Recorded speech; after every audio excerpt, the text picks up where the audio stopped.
मन भर लोहे का कवच पहन कर एक लिंग को नमस्कार। चल पड़ा वीर चल पड़ी साथ, जो कुछ सेना थी लघु अपार।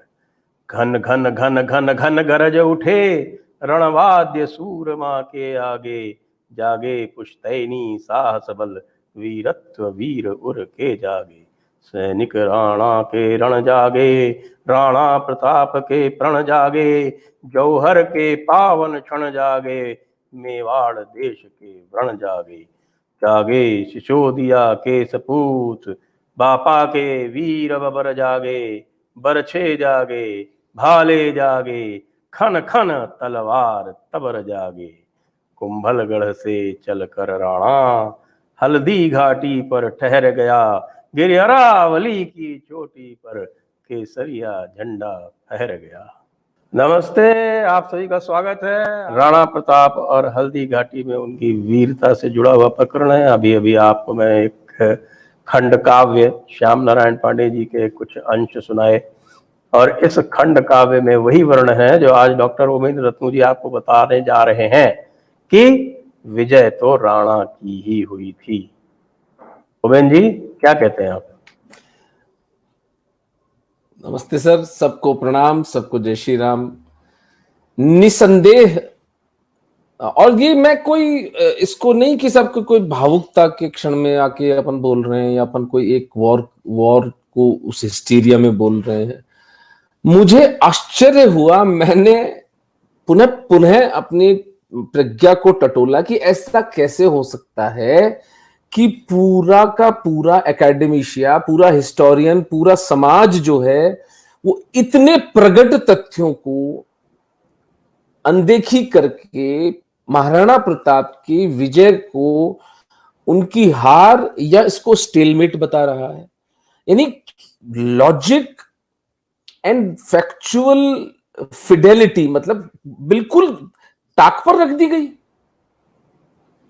You being career bureaucrat, me being a career surgeon, हम लोगों को आकर यहां पे सत्य बताना पड़ रहा है समाज को।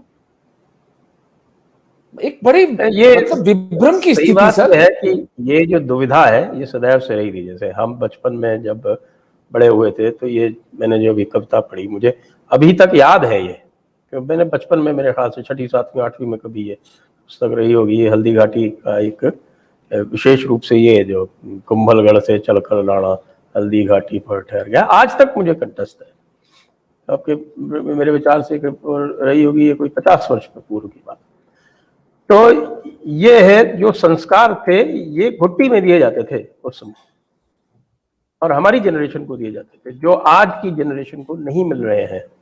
और आप इस खंड काव्य को पढ़ें तो आपको, पता नहीं आपने पढ़ा है कि नहीं पढ़ा है, श्याम नारायण पांडे जी वाली हल्दी घाटी रचना? नहीं, मैंने नहीं पढ़ा सर। मैं पढ़ूंगा, लेकिन आप मेरी रोंगटे खड़े हो गए आपने जब काव्य पाठ किया। It was mesmerising. तो इसमें भी आप बिल्कुल स्पष्ट देखेंगे कि पूरा वर्णन है, और बिल्कुल आरंभ से, जहां से राणा प्रताप की और उनके भाई शक्ति सिंह का विवाद होता है आखेट को लेकर, और वहां से लेकर और हल्दी घाटी युद्ध समाप्त होता है, पूरा प्रामाणिक वर्णन है। और उसमें कहीं भी, मैं तो ढूंढ ढूंढ के थक गया, मुझे तो कहीं मान सिंह के या अकबर के जो सेना थी उसकी विजय नहीं दिखाई पड़ी। वहां तो मान सिंह भागा है, और चेतक भी जो है, वो जो कहानी आती है ना कि वो उसको चेतक उनको लेके भाग गया, ऐसा कुछ इस काव्य में नहीं है। तो जब मैं राजस्थान में आया, ये सब मैंने सुना, तो ठीक है, खैर हम उस समय व्यस्त थे अपनी व्यस्तताओं में। तो अब जब दोबारा इसको पलट कर पढ़ने का अवसर मिला है, तब देख रहे हैं कि साहब पूरी की पूरी, कम से कम हमारे पीछे की एक जनरेशन तो क्या, 2 जनरेशन्स जो है इसी तरह से खराब कर दी गई। बिल्कुल, ये बिल्कुल सब कुछ बताया गया, मुझे याद पड़ता है, मैं आपको बताऊं। उस समय एसडीएम था बीकानेर में, एसडीएम नॉर्थ बीकानेर, और के नायर साहब हमारे कमिश्नर हुआ करते थे, डिविजनल कमिश्नर। और वो ख्यातिमना इस कारण भी थे क्योंकि सरदार के.एम. पनिक्कर उनके नाना थे सगे। उनकी माता जी थी सरदार के.एम. पनिक्कर की बेटी थी, और वो राजपूतों के लिए बड़े मजाक किया करते थे और कहते थे कि साहब, and the bravest of them all ran away from the battlefield. तो उनके उद्गार हुआ करते थे। सरदार के.एम. पनिक्कर साहब के नाती थे वो कितने बड़े हिस्टोरियन माने जाते हैं। आप सोच सकते हैं कि किस तरह का बलात्कार हुआ है हमारे इतिहास के साथ में। तो हमारे भी मन में ये था कि भाई इस तरह का कुछ हुआ होगा, कुछ हुआ होगा, लेकिन अब हम जब इतिहास के पन्नों को वापस पलटते हैं तो हम पाते हैं कि साहब कि जो हमें घुट्टी में जो शिक्षा मिली थी वही सही थी।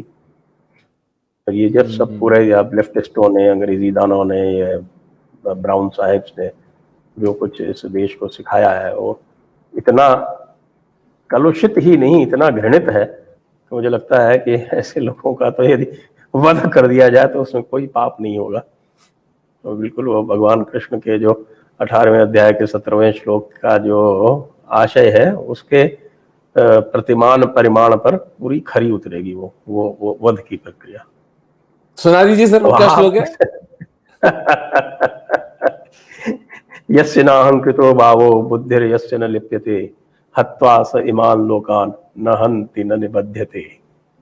बिना अहंकार भाव के यदि आप किसी का वध करते हैं तो वो इंसान नहीं है, धर्म के लिए जब करते हैं तो।